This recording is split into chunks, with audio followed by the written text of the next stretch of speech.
Buenos días, hermanos. Vamos a abrir nuestras Biblias en Hebreos capítulo 5, por favor. Hebreos capítulo 5.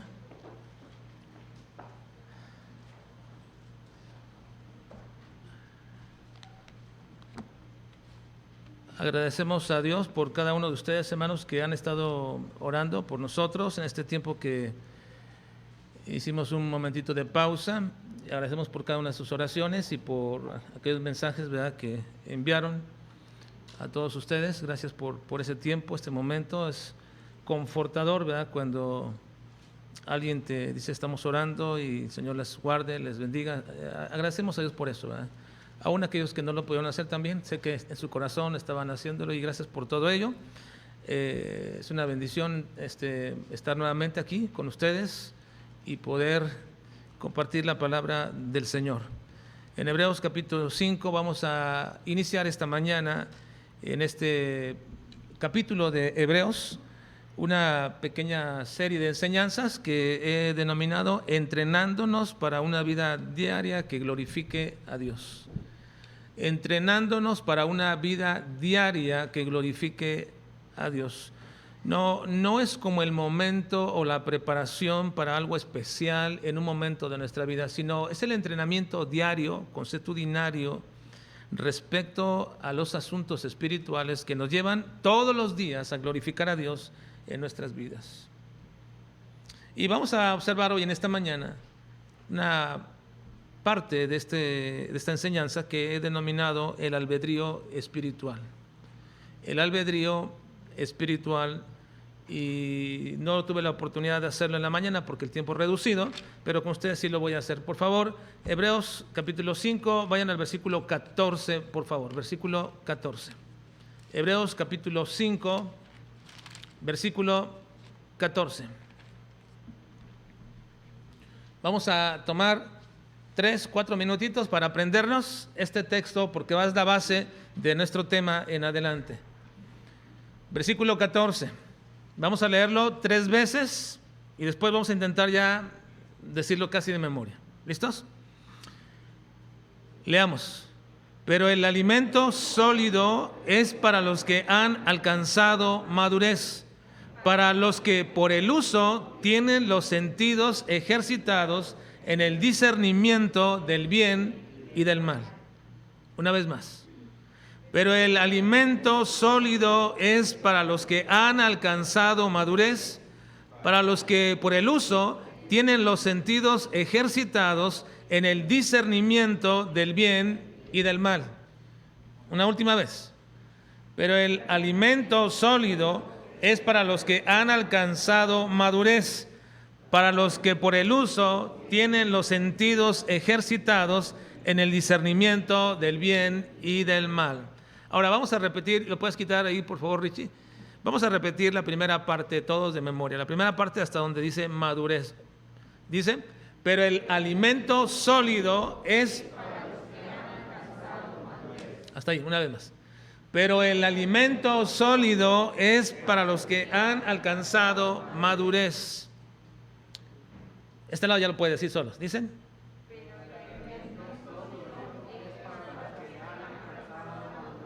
Muy bien, ¿este lado? Pero el alimento sólido es para los que han alcanzado madurez. Ahora, ¿todos los de arriba?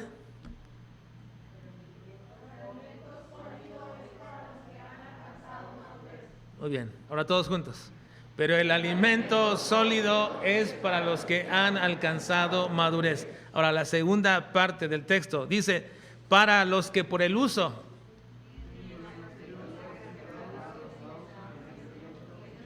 Pero vamos a leer.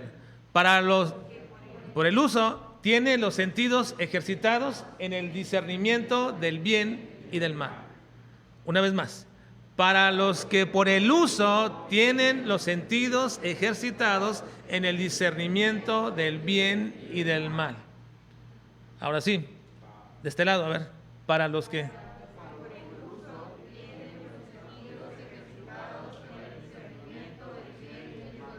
¿De este lado?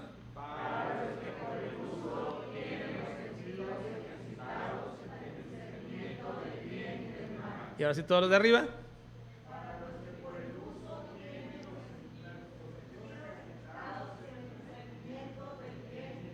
Incluye a los de la cabina también, están ahí incluidos, ustedes también. Ahora todos juntos. Para los que por el uso tienen en el discernimiento, ahora ya casi está. Vamos a unir las dos partes. Pero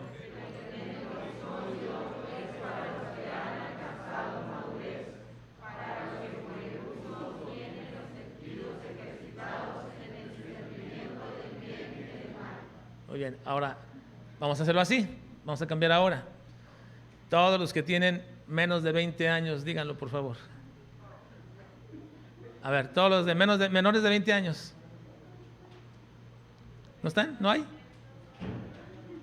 No hay muchos. A ver, pónganse de pie los que tienen menos de 20 años, díganlo. Por todos los de 20 años, menores de 20 años, 20 años de vida, no de casados ni de nada de eso. ¿No? A ver, menores. Nada más 1, 2, 3. ¿Tenemos pocos jóvenes ahora o qué? Todos los menores de 20 años. No. A ver, díganlo.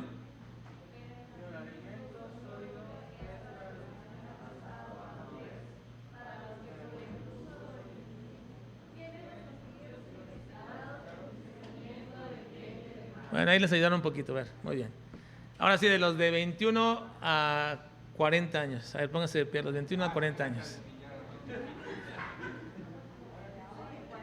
21 a 40 años. ¿Listos? A ver, díganlo.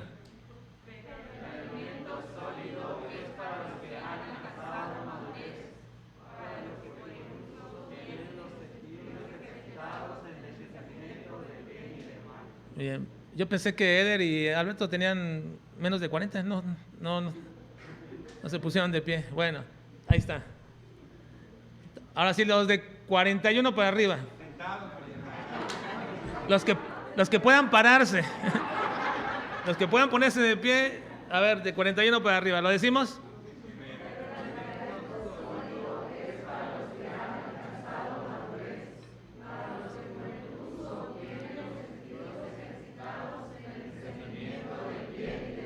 Casi creo que está todo. Ahora ya quédense ahí, todos pónganse de pie y decimos, todos lo decimos ya completamente. Dice.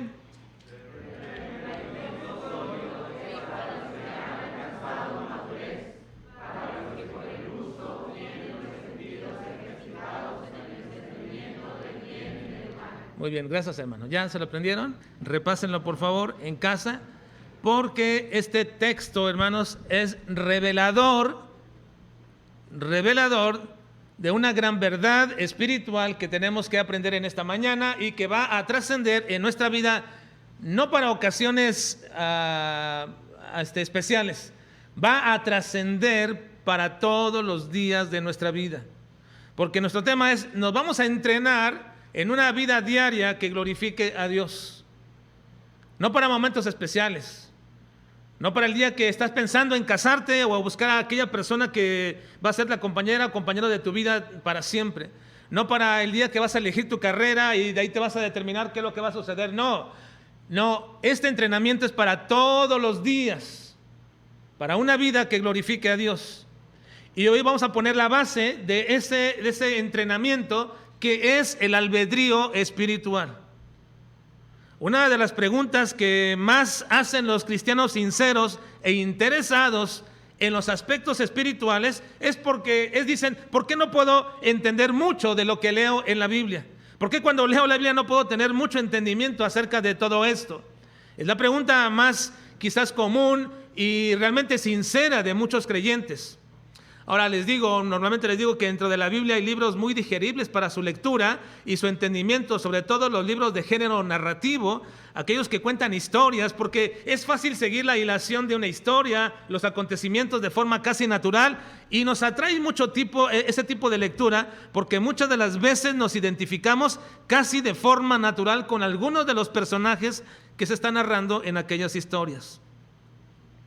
Así que diríamos que en ese sentido, Es muy fácil entender una historia y es muy fácil seguirla y aprenderla. De hecho, los niños son entrenados en eso en nuestra escuela dominical, porque una de las formas en que les ayudamos a que ellos vayan comprendiendo aspectos espirituales es primero que aprendan la historia de la Biblia. Así que ustedes le preguntan a sus hijos algunos detalles de las historias que ustedes saben, como de Jonás o como de Sansón o como de Moisés, fácilmente se las pueden reproducir, porque son entrenados en ellas, la repiten. Incluso cuando llegan a una clase y de pronto la maestra saca una clase 9, la maestra saca su libro o su manual y comienza, vamos hoy a ver la historia de Jonás. Rápido, un niño, ya me la sé.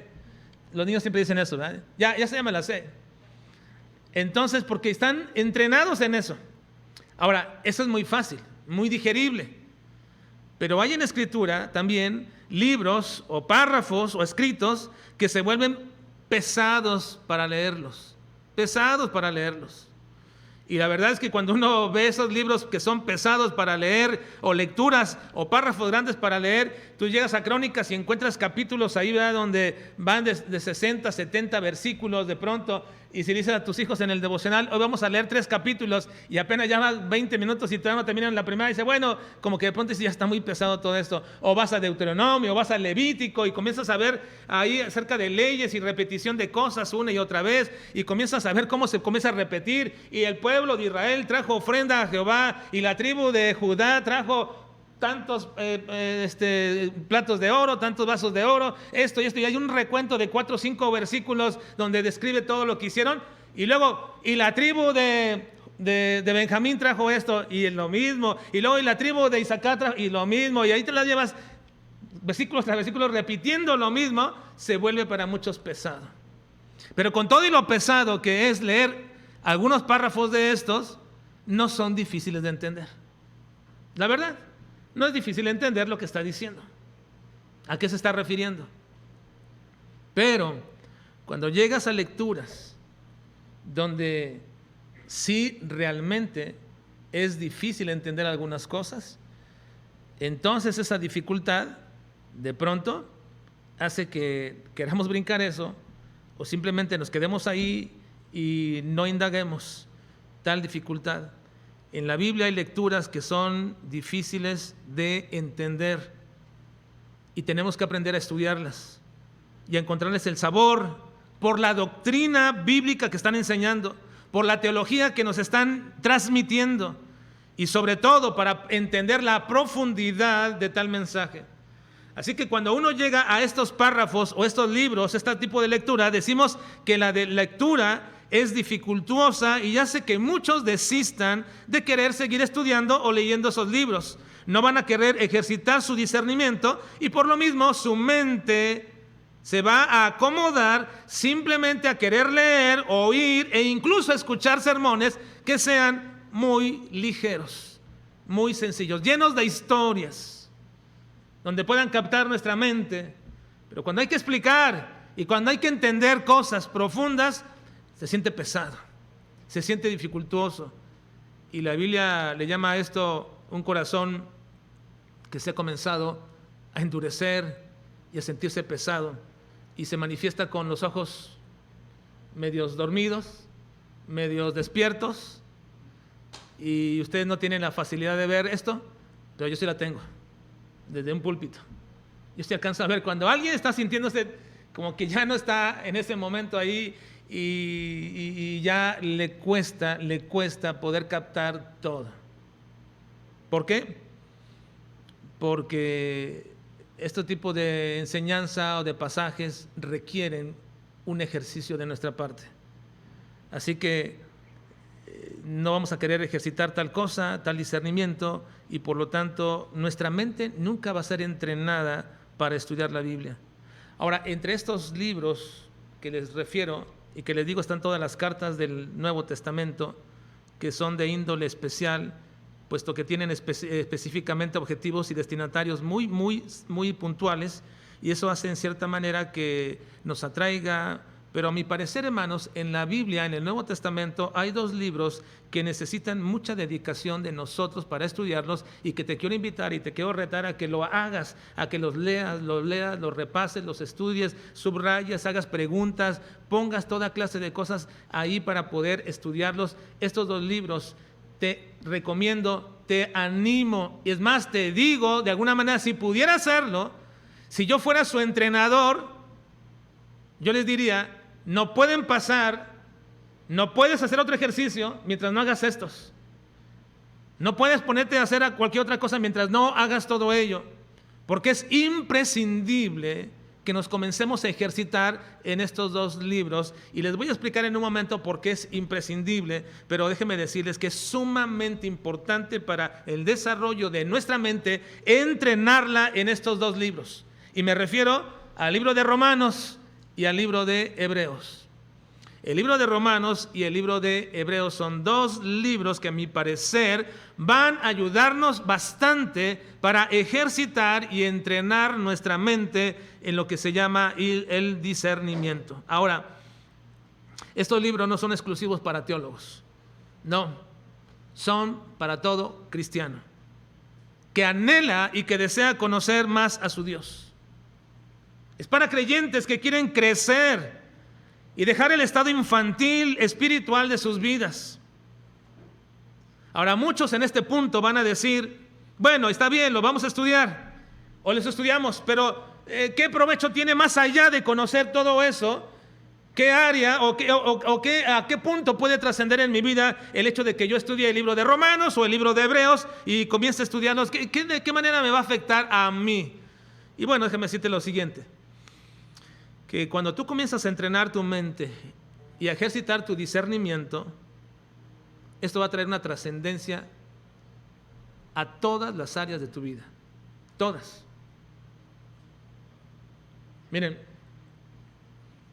cada uno de ustedes puede dividir áreas primarias y secundarias de su vida, pero creo, hermanos, que fácilmente todos tenemos al menos 4 o 5 áreas que son comunes a todos y que son imprescindibles. Por ejemplo, tenemos el área laboral. Todo el mundo tenemos que trabajar y hacer algo. Aún aquellos que diríamos son pequeños en la casa tienen que hacer algo y aprender a hacer algo, o los grandes, pero todos tenemos que hacer algo, ya sea que el varón salga a trabajar o también la hermana, o ya sea que alguien se quede en casa para hacerlo, pero todos tenemos que hacer algo, y el área laboral es imprescindible en todos nosotros. Junto con ello el área económica, porque también si no tenemos una capacidad económica para sustentarnos, obviamente tendremos muchos problemas. Y de ello también está el área familiar, el área matrimonial, el área de preparación académica, escolar. Y ahí pueden seguirle más áreas de su vida en las cuales ustedes se envuelven y dedican tiempo todos los días. El área social, el área de esparcimiento. Dedicamos tiempo a todas esas áreas. Ahora, si tú ejercitas tu mente y tu discernimiento espiritual, como hemos estado ahorita mencionando, si los ejercitas, ese ejercicio, ese entrenamiento va a afectar cada una de las áreas de tu vida. Las va a afectar. Y las va a afectar para bien, como también las afectará para mal si no lo haces. Así que te preguntaría, o algunos preguntarían, ¿de qué forma o de qué manera esto de estudiar y ejercitar mi mente en las cosas espirituales va a ayudarme en mi vida diaria? Otros preguntarían, ¿cómo puedo afectarme el estudio de la palabra de Dios en las diversas áreas de mi vida? ¿Hay acaso en realidad una relación directa entre el estudio de la palabra de Dios con el desarrollo de toda mi vida día tras día? ¿Realmente existe o es una suposición nada más de decir lo que así es? ¿Realmente me afecta estudiar la palabra de Dios con el desarrollo continuo y diario de mi vida en cada una de sus áreas? ¿En la educación de mis hijos? ¿En el trato con el esposo o esposa? ¿En la relación con las personas donde me desarrollo? ¿Me afecta el estudio de la palabra de Dios en esas áreas? ¿O solamente es una suposición buena y agradable de escuchar? Bueno, déjame decirte que para responder a estas preguntas lo que voy a hacer es hacer una declaración en esta mañana que voy a intentar probar durante las próximas semanas como una verdad axiomática, ¿Qué es una verdad axiomática o una declaración axiomática? Bueno, es aquella que no considera o que es considerada incuestionable y de carácter universalmente aceptada. Una verdad axiomática es aquella que no se cuestiona, es evidente, está manifiesta y se vuelve universal porque todos la aceptamos.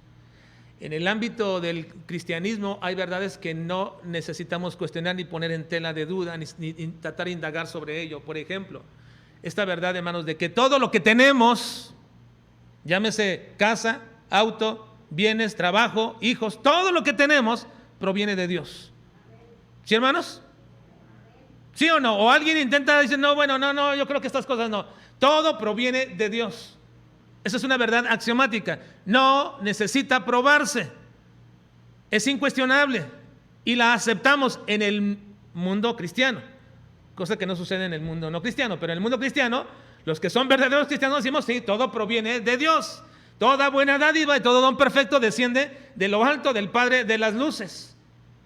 Todo eso que bueno para nuestra vida proviene de Dios. Ahora, añadir a esa verdad axiomática una adición pequeña sería no solamente lo bueno, también lo malo.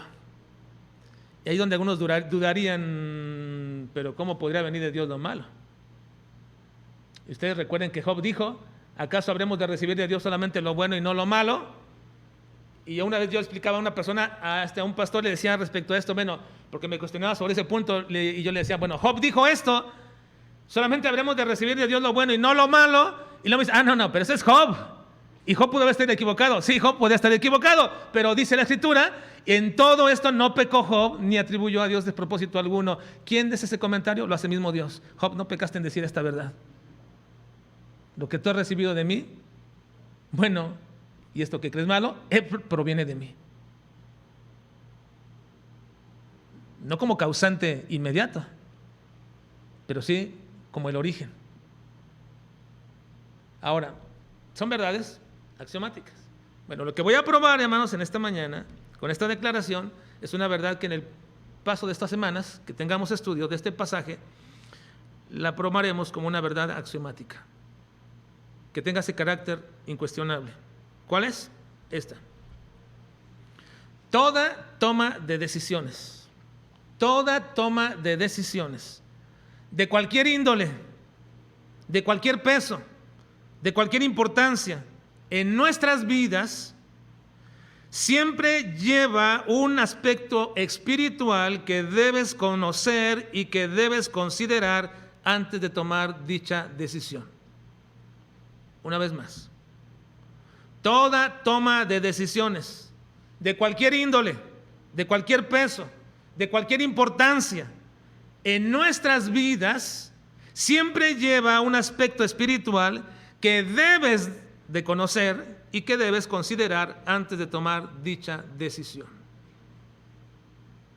Y lo vamos a probar las próximas semanas. Hoy voy a poner solamente la base bajo lo que es el discernimiento o el albedrío espiritual. Pero una vez más lo digo, y lo repito ya en palabras más breves, toda toma de decisión que yo tenga siempre tiene un aspecto espiritual. Llámese una compra de cualquier cosa, llámese una ida, salida a cualquier lugar, llámese cualquier trato que hagas,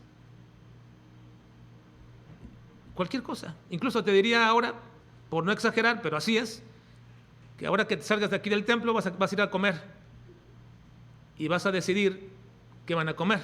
Se van a preguntar. Y usted dirá, ¿esa decisión de comer lleva una condición espiritual? Sí, también. Sí la lleva. El problema es que no las vemos porque no hemos sido entrenados para ver los aspectos espirituales de cada decisión. Ahora, si tu capacidad para considerar ese aspecto espiritual no es el mejor o no ha sido desarrollado, entonces siempre vas a correr el riesgo de estar tomando malas decisiones. Siempre. En todas las áreas. En las más sencillas y comunes como en las más trascendentes. Si no consideras el aspecto espiritual que lleva a tal decisión, siempre vas a estar corriendo el riesgo de tomar una mala decisión. A esta capacidad especial, hermanos, de observar y de considerar los aspectos espirituales en una decisión, se llama, o le llama el escritor de Hebreos, discernimiento espiritual. Versículo 14, ya no lo sabemos, digámoslo. Ya se nos olvidó más, vamos a decirlo. Pero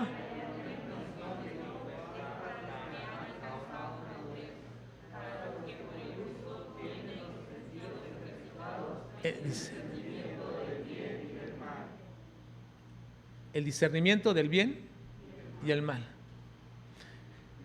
Ahora, esta parte del discernimiento del bien y mal no está especificada en el asunto del discernimiento de bien y mal a un aspecto meramente moral, de qué es bueno y qué es malo. Prácticamente les diría, hermanos, que por naturaleza todos los hombres, por naturaleza, por una reminiscencia de la naturaleza de Dios santa, todos los hombres fue implantado una conciencia que nos ayuda a saber lo que es bueno y qué es malo, y en el proceso de ese crecimiento en nuestras vidas, nuestros padres, la sociedad, el entorno y el mismo Dios, bajo esa misma naturaleza, nos enseña de manera casi prácticamente natural lo que es bueno y lo que es malo, prácticamente. Así que cuando aquí habla de discernir y ejercitarnos para un discernimiento del bien y el mal, no se está refiriendo a los aspectos morales. Yo le preguntaría en este momento, a ver, hermano, sin que usted fuera un teólogo absolutamente, ¿será bueno o será malo que usted no venga a la casa de Dios el día domingo? Y bueno, inmediatamente alguno dirá, bueno, pues es malo. Bueno, es un aspecto muy sencillo, pero luego iría a cosas morales y le preguntaría, ¿será bueno o será malo que usted no vaya el lunes a trabajar? Y entonces usted va a pensar en función de lo moral y decía, bueno, si no voy me van a descontar. Si no voy a trabajar, pues voy a tener menos dinero. Si no voy a... Pero usted no piensa en el jefe, ¿no? Si no voy, ¿cómo va a batallar por el jefe sin mí? O si no voy a trabajar, pobre empresa va a perder algo acerca de mí. No, usted piensa en cuestión de lo bueno y lo malo en el sentido de cómo le afecta a usted, y eso se llama discernimiento moral, porque el discernimiento moral prácticamente es subjetivo, es decir, lo que para algunos es bueno, para otros es malo, lo que otros es malo, otros es bueno. Así que no podríamos decir nosotros que se está refiriendo a un discernimiento moral. Cuando habla de lo bueno y lo malo, el concepto bueno y malo tiene que ver en función de lo que Dios aprueba o desaprueba. No lo que tú apruebas o desapruebas, sino lo que Dios aprueba y desaprueba. Y cuando eso que Dios aprueba se le llama bueno o desaprueba se le llama malo, no cae en el sentido moral, sino cae en el sentido espiritual. La definición de bueno y malo es moral para el hombre, pero la definición de bueno y malo es espiritual para Dios, porque tiene que ver con su santidad, y lo que Él desaprueba es pecaminoso y lo que aprueba es santo. Así que ya hay un aspecto espiritual en todo ello. Así que, hermanos, esa capacidad de discernimiento que se refiere aquí el escritor de Hebreos es un discernimiento espiritual. Discernimiento espiritual, al cual yo le voy a llamar, o le quiero llamar, albedrío espiritual. El albedrío espiritual. Ha habido una controversia por muchos años, y más se ha recrudecido actualmente. Hace tiempo unas personas, ciertos cristianos un día me dijeron, mira, no me gusta mucho la enseñanza acerca de esto y aquello, me dijo, pero me dijo, voy a tomar una decisión basada en la respuesta que me digas ahora. Porque me estaba diciendo que quería irse de la iglesia por causa de que no le gustaba la doctrina que estábamos enseñando. Y me dijo, voy a tomar una decisión basada en lo que me digas ahora. Dime la pregunta. Me dijo, ¿el hombre tiene libre albedrío o no lo tiene? Y yo le dije, pero me dijo él, pero quiero puntual, ¿sí o no? No quiero explicaciones, ¿sí o no? ¿Yo no quieres explicaciones? No quiero explicaciones. Dime sí o no. Ok, no. Nos vemos. Me dijo, ya no vino a la iglesia. Ok. No me dejó explicarle a qué quería referirnos con todo ello. Después intenté explicarle, pero ya no quiso, ¿verdad? De ninguna forma. Sin embargo, lo que quiero decir es lo siguiente, hermanos, que esa controversia ha continuado hasta nuestros días desde hace siglos atrás. Siglos atrás. Cuando uno habla de albedrío, uno habla de la capacidad de discernimiento, no de voluntad. Ya he explicado esto y no me tomaré más tiempo para hacerlo ahora, pero lo voy a decir de manera muy breve. Libre voluntad es muy diferente al libre albedrío. El albedrío es el discernimiento que nos permite, mediante nuestra libre voluntad, tomar una decisión. Pero la base es el discernimiento o el albedrío que se requiere para ello. Si con ello me dice una persona que tiene capacidad para decidir sobre qué ponerse o no ponerse, comer o no comer, o hacer o no hacer, pues tienes la oportunidad de hacerlo, perfecto. Pero el asunto no se refiere a eso, la controversia tiene que ver con el asunto espiritual. Y ahí está tajante, la Escritura dice que el hombre no tiene un albedrío espiritual porque nace muerto espiritualmente. No hay capacidad de discernimiento espiritual en una persona porque nace espiritualmente muerto. Así que entonces, cuando una persona está hablando acerca de este asunto del discernir espiritualmente, tengo que decirle que no hay capacidad de discernimiento espiritual. Ahora, en un momento voy a llegar a esto para explicar un poco más a qué me estoy refiriendo, pero quiero que noten que nuestro versículo 14 dice, pero el alimento sólido, ¿qué es el alimento sólido? Cuando el escritor de Hebreos está hablando aquí del alimento sólido, la única manera que tenemos de conocer qué es el alimento sólido es por el contraste que hace en el versículo 13. El versículo 13 dice, y todo aquel que participa de la leche es inexperto en la palabra de justicia porque es niño. Así que, ¿cuál es el alimento sólido? En manera directa, sin todavía tratar de adivinar en manera directa qué es el alimento sólido, la respuesta más lógica es aquel que no es leche, nada más. Todavía no sabemos exactamente qué es, pero es aquel que no es leche. Ahora, está sonando una analogía el escritor respecto al alimento que toma un niño. El alimento que toma un niño es la leche en sus primeros meses. Le preguntaba en la mañana a algunos que hasta cuándo se toma leche un bebé, cuándo toma leche un bebé, como único alimento, ¿no? Porque algunos todavía tomamos leche todavía. Pero ¿hasta cuándo se toma leche como único alimento? A los 6 meses. A los 6 meses es niño, y una de las cosas que vemos que es niño es porque toma leche. Pero si ya tiene 6 años y es su único alimento, ¿está bien? No. Así que no le llamaríamos a ese un niño realmente, un bebé, porque realmente le llamaríamos un inexperto en probar otro alimento. Solamente ha tomado leche y comido leche nada más, y es lo único con lo cual se alimenta. Así que el alimento sólido, dice aquí en nuestro versículo, es para los que han alcanzado madurez, crecimiento. Ya no es un bebé, ya no es un niño. Sobre todo es aquel que no es experto, o más bien es inexperto, y por eso toma leche. No tiene ninguna experiencia y por causa de su edad tiene que tomar leche. Y también esa analogía tiene que ver con creyentes. Está simplemente utilizando la analogía de un bebé, de un niño, su crecimiento, su alimento y cómo se le puede llamar. Si nada más como único alimento toma leche, es un bebé.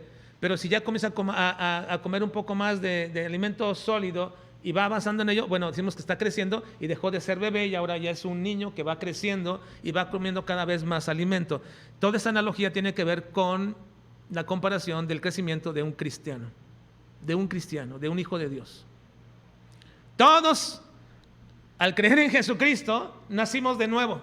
Y se nos llama en la Biblia recién nacidos. Y Pedro dice, desead como niños recién nacidos la leche espiritual para que por ella podáis crecer. Así que todo recién nacido toma leche. ¿Sí? Leche espiritual. Pero ¿qué pasa, hermanos? Si después de 1 año, 2 años de venir a la iglesia, ese cristiano, ese hermano, sigue queriendo y apeteciendo nada más leche. ¿Y qué pasa cuando un cristiano, después de 3, 4 años, le preguntamos un texto de la palabra de Dios y solamente sigue pudiendo nada más reproducir Juan 3:16? Y eso me dio mal, ¿verdad? ¿Qué pasa cuando un creyente que ya tiene 3, 4 años aquí está en la congregación y les digo, hermanos, por favor abran sus Biblias en la primera carta de Juan y la comienza a buscar acá en el Antiguo Testamento y está ahí vuelta y vuelta y no la encuentra? ¿Qué es esa persona? ¿Qué es, hermanos? ¿Es un niño? ¿Hermanos? ¿Es un niño? ¿Es un niño espiritual? No, no es un niño espiritual. Es un inexperto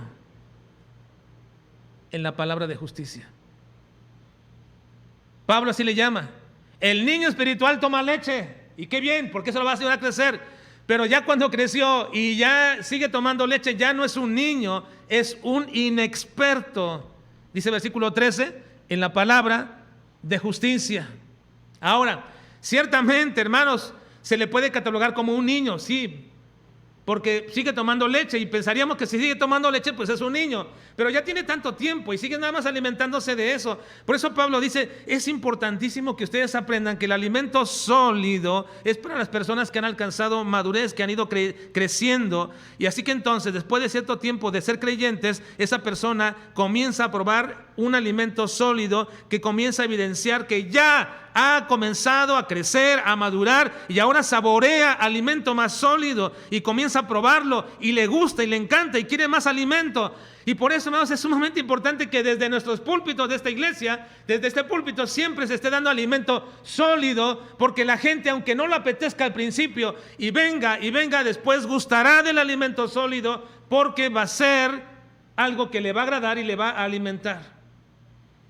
Y gracias a Dios, ¿verdad?, por todos aquellos que han comprendido y entendido esa verdad, y agradezco a Dios por todos ellos que nos ayudan con el alimento que se le entrega a nuestros hermanos, ya sea en una clase de niños, ya sea en una clase de damas o de varones o en la congregación en general. Y gracias, Rubén, ¿verdad?, por el domingo que pudiste predicar. Yo le comenté a Rubén, ¿verdad?, me ayudó bastante en un aspecto de interpretación que le ha dado, que voy a considerar a menos, como te dije, que me pruebes lo contrario en otra cosa. Pero lo voy a considerar bastante esa parte. Sin embargo, quiero decirles, hermanos, que si no nos ejercitamos en el alimento sólido,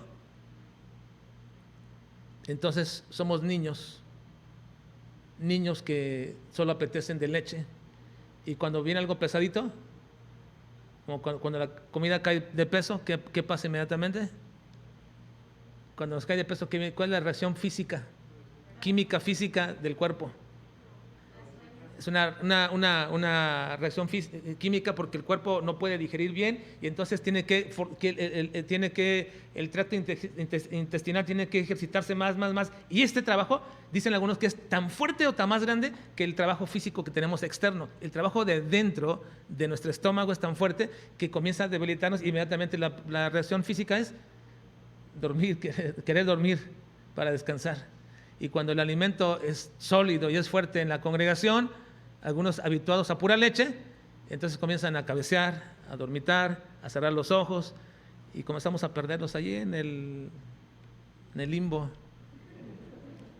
No sé, como que escuchan voces de allá, de ultratumba, y están ahí y de pronto, ¿verdad?, que comienzan a sentirse pesado, porque están acostumbrados a tomar leche. Ahora, el alimento sólido no son las cosas ocultas de la Escritura, no son nuevas revelaciones que requieran de nosotros encontrar la clave oscura o misteriosa. Lo único que requiere, dice nuestro versículo, es algo, hermanos, para que yo pueda probar el alimento sólido, saborearlo, requiere de mí algo muy importante según el versículo. Miren, una vez más repítanlo. Pero el alimento sólido para los que por el uso de qué, hermanos, el uso de qué necesitamos para probar ese alimento, para digerirlo, para desarrollarlo. ¿El uso de qué? Bueno, para los que por el uso tienen los sentidos ejercitados.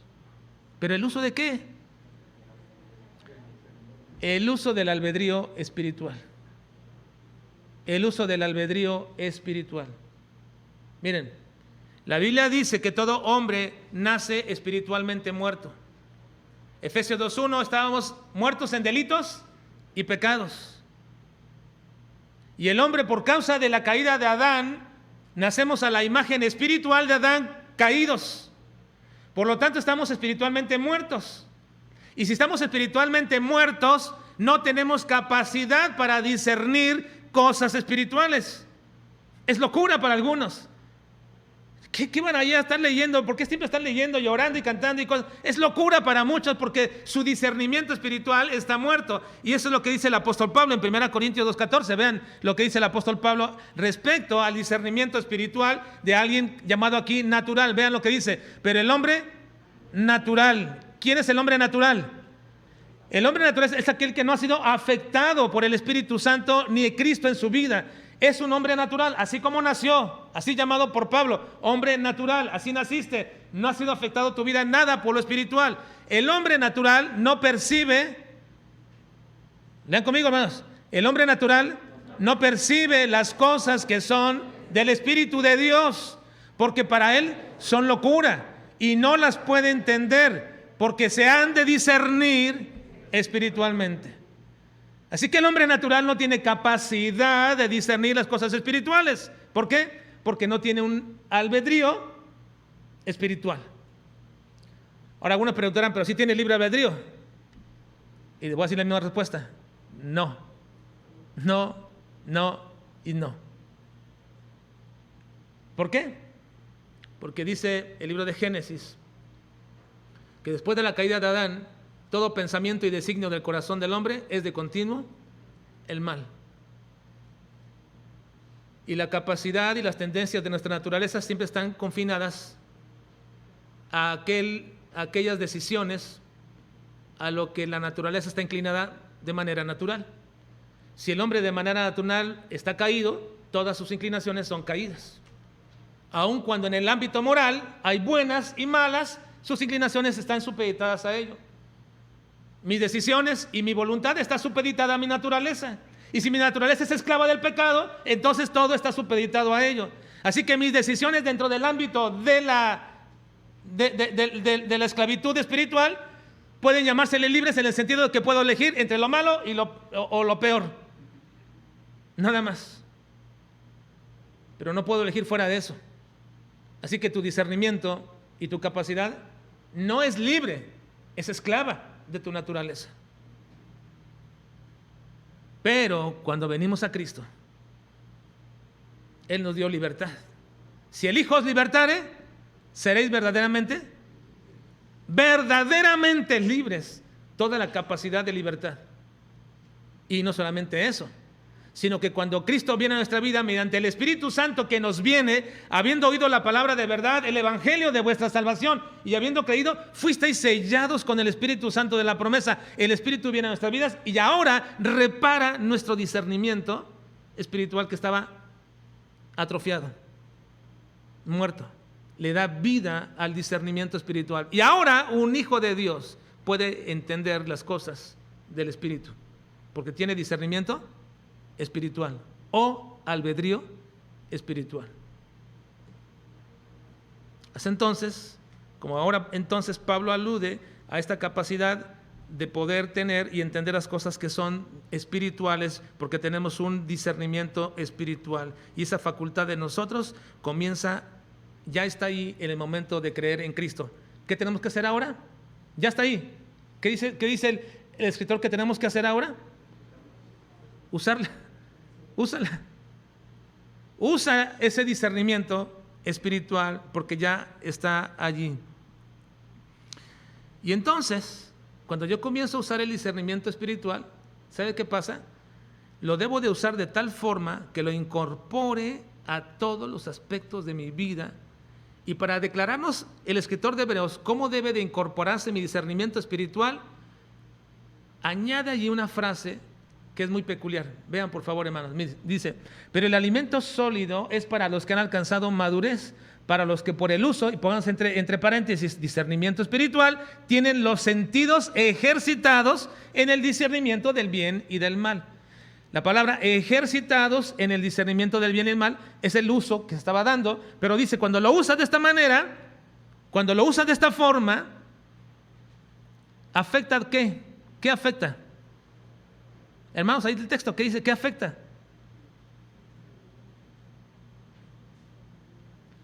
Para los que por el uso tienen, ¿los qué?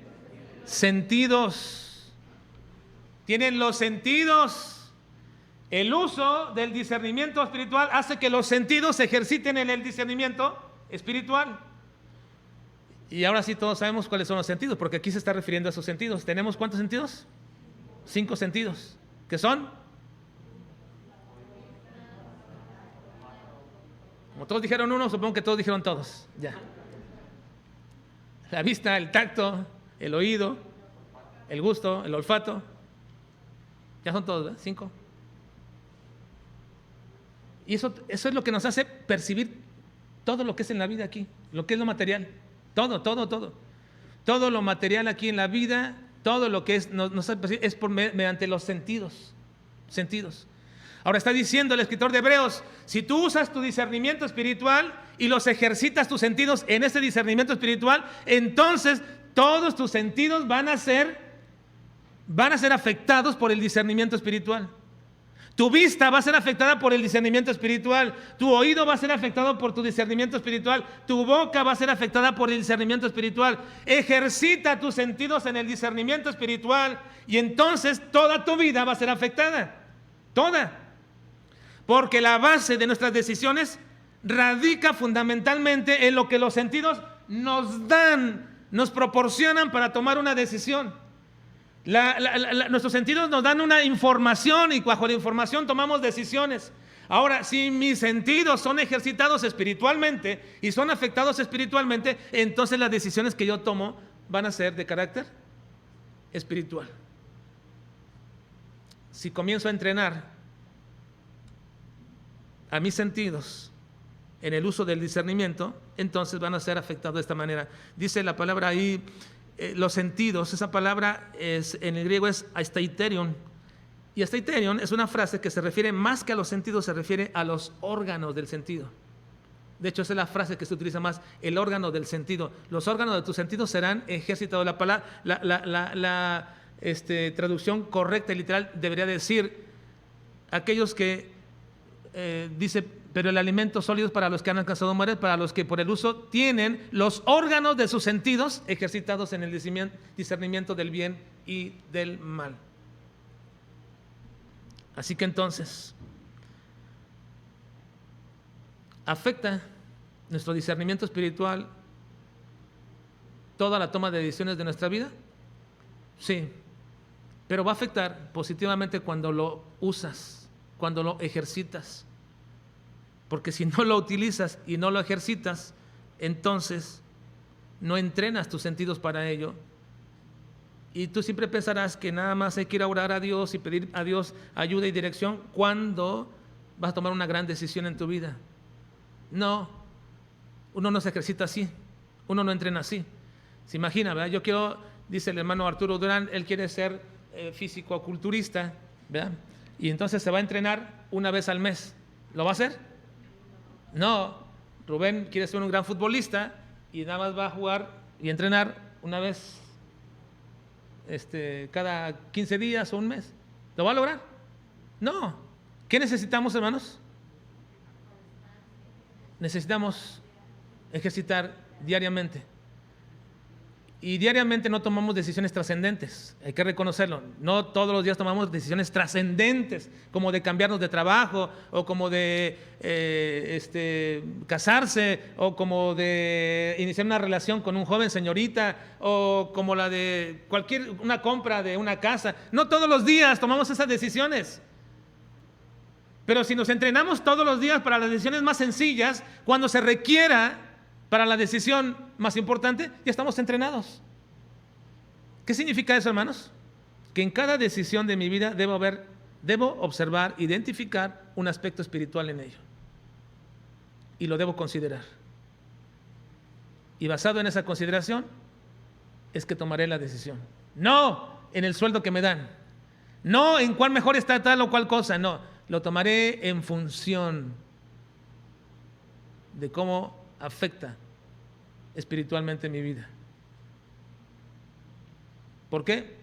Estoy siendo entrenado en ello, ejercitado en ello.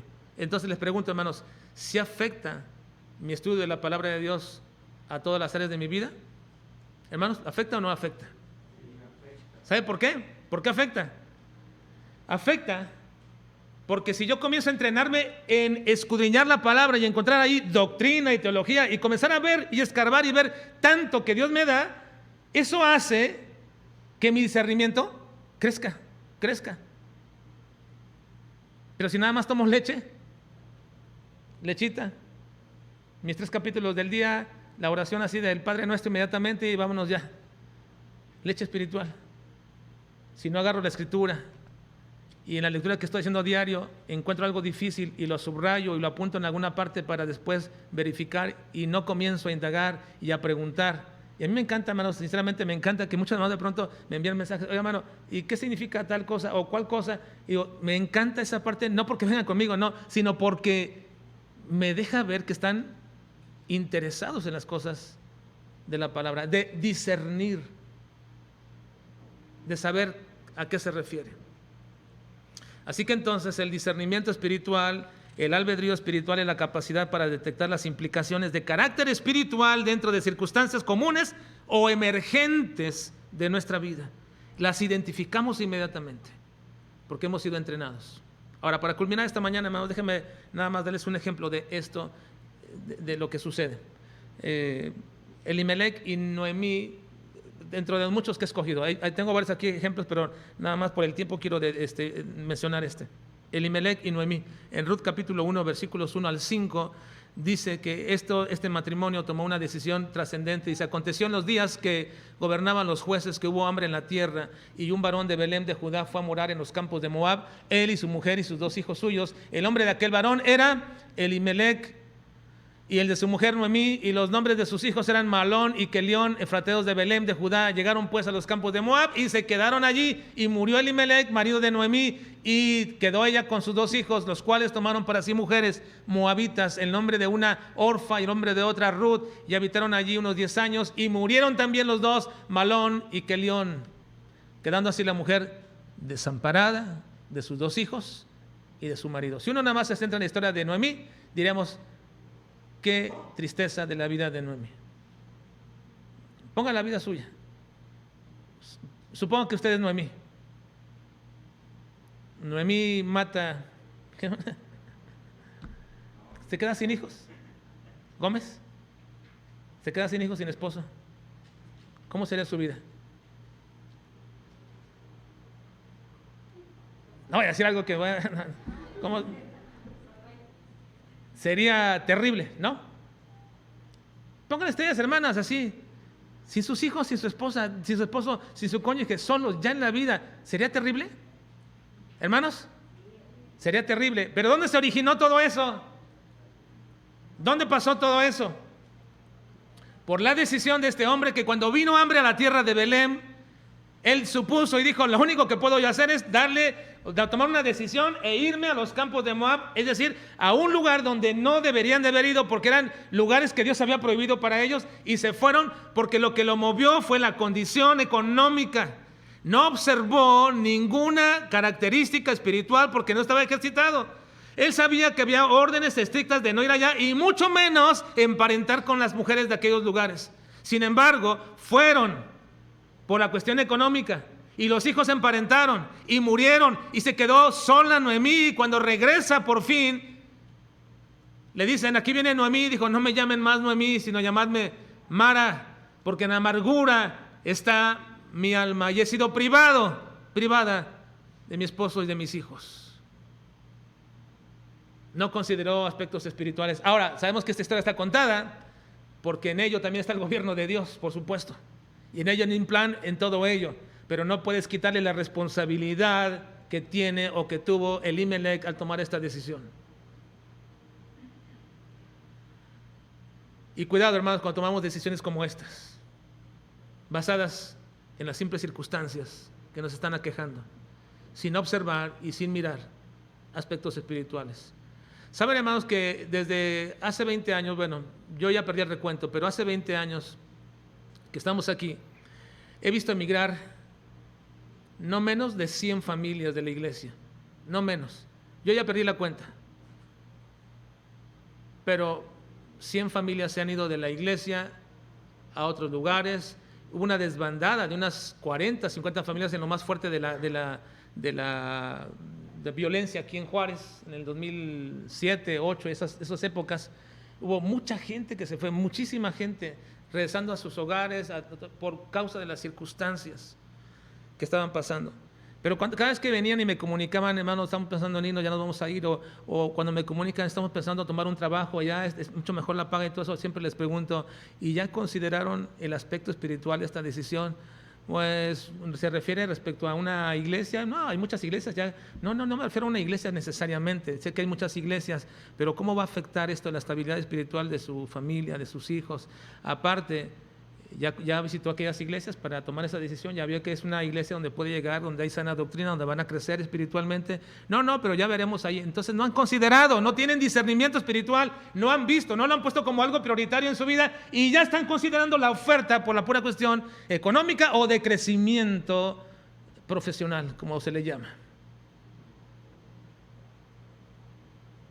Bueno, le faltó discernimiento espiritual para entender que las circunstancias adversas de la vida a Elimelec son la oportunidad propicia para dos cosas muy importantes. Si tú tienes y pasas por circunstancias difíciles y realmente difíciles, este es un verdadero campo de entrenamiento. ¿Por qué? Porque te hace ver tus carencias espirituales y hace resaltar a Dios como el único que puede proveerte. La crisis pone a Dios en lo más alto y nos pone a nosotros en lo más bajo. Y eso es entrenamiento necesario para nuestras vidas. Necesario. Ahora te reto a que veas toda la Biblia. Cuando la leas, y te vas a encontrar que todas las historias de narraciones, todas las narraciones, todas las historias que están en la Escritura, que son abundantes, todas ellas fueron escritas para enseñarnos que hombres fracasaron o tuvieron éxito porque consideraron o no consideraron el aspecto espiritual que estaba implicado en esa historia. Nótalo. Vea cualquier historia y ve que el fracaso de tal o cual persona fue porque no consideró el aspecto espiritual. Puedes hablar de Acán, puedes hablar de Noé, de Caín, puedes hablar de todos los personajes de la Escritura, de todas sus historias. Sansón, Ananías y Zafira, Saúl, Moisés, por ejemplo, un hombre que era aprobado por Dios, el más manso de sobre toda la tierra. Todo lo hizo bien hasta que llegó el día que se enojó y el Señor le dijo, háblale a la roca, y él fue enojado y la golpeó y dijo el Señor, por cuanto no me honraste delante de todos estos hombres, no consideraste la honra del mandato que te di, no entrarás a la tierra prometida. Y Moisés le intentó al Señor, aunque sea nada más tantito paso y me regreso. No, Señor, bueno, no insistas, no entrarás. No consideraste el aspecto espiritual en tu decisión. Así que, hermanos, termino esta introducción de lo que veremos en las próximas semanas. ¿Por qué no aparece el discernimiento espiritual cuando lo necesitamos, hermanos? ¿Por qué no aparece de pronto? ¿Por qué no puedo yo alcanzar a ver el aspecto espiritual en alguna decisión en el momento? ¿Por qué? Porque no nos hemos ejercitado. No hemos usado el discernimiento espiritual, no hemos ejercitado el discernimiento espiritual, no nos hemos entrenado, nuestros sentidos no están entrenados en el discernimiento espiritual y por eso no aparece cuando se requiere en el mismo momento y en el presente que ocupamos y no podemos echar mano de él. Así que entonces, ¿cuál es la forma de que con todo esto, hermanos, cuál es la forma? Si me contestan bien la pregunta, nos vamos y no sigo otra media hora.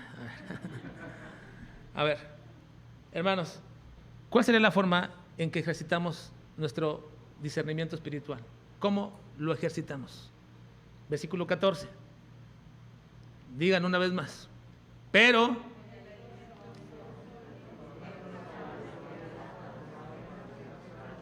a los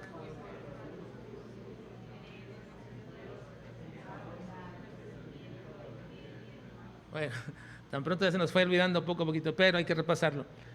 ¿Cómo se entrena? ¿Cómo se usa? ¿Cómo se hace para entrenar o para ejercitar o para usar el discernimiento espiritual, hermanos? ¿Cómo hago para usar ese discernimiento que Dios te plantó ahí con tu nuevo nacimiento? ¿Cómo le hago para usarlo?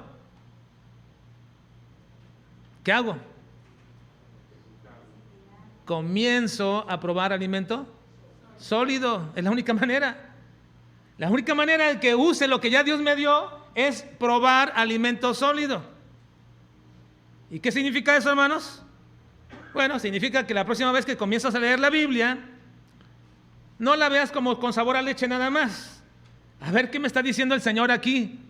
Y aquí no entiendo esto. ¿A qué se refiere? ¿Por qué dice tal cosa? Pregunta y comienza a usar tu discernimiento espiritual. Y les voy a dejar una pequeña tarea para ese propósito. Una pequeña tarea para ese propósito. En los versículos 1 al 10 de nuestro capítulo 5, el escritor de Hebreos va a revelar, va a hablar algo acerca del sacerdocio de Cristo. Del sacerdocio de Cristo. Pero en eso que va a relatar hay 3 preguntas que quiero que respondas y que comiences a estudiar.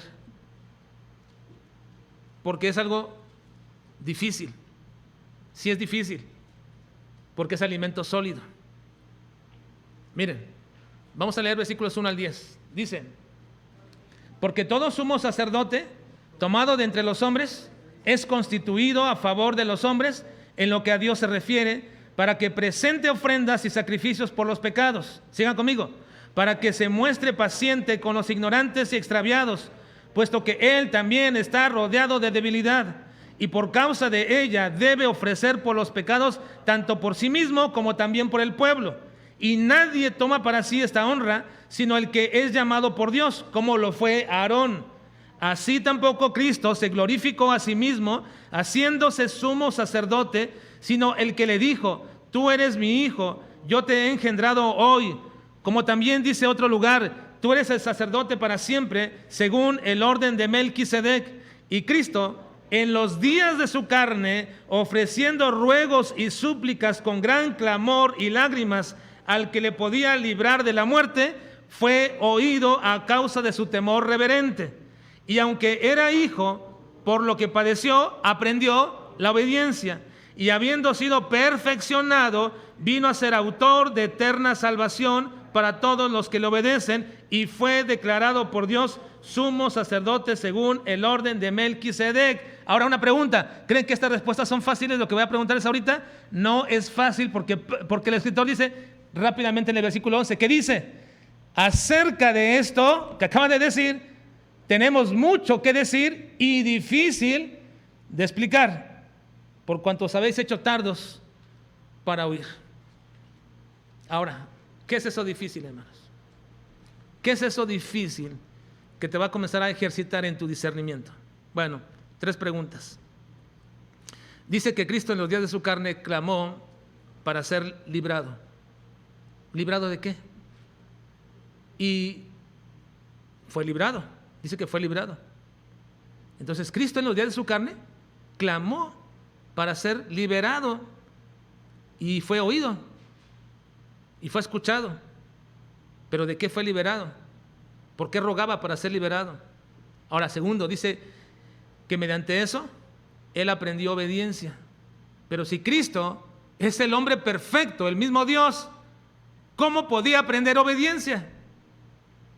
¿Por qué tenía que aprender obediencia? ¿Ustedes creen realmente que Cristo era, desde que nació como verdadero hombre, como hombre perfecto, era obediente o no era obediente? ¿Sería Cristo un niño obediente o no? ¿Hermanos? ¿Sí? ¿Será un joven obediente? ¿Un varón obediente? Entonces, ¿por qué tenía que aprender obediencia?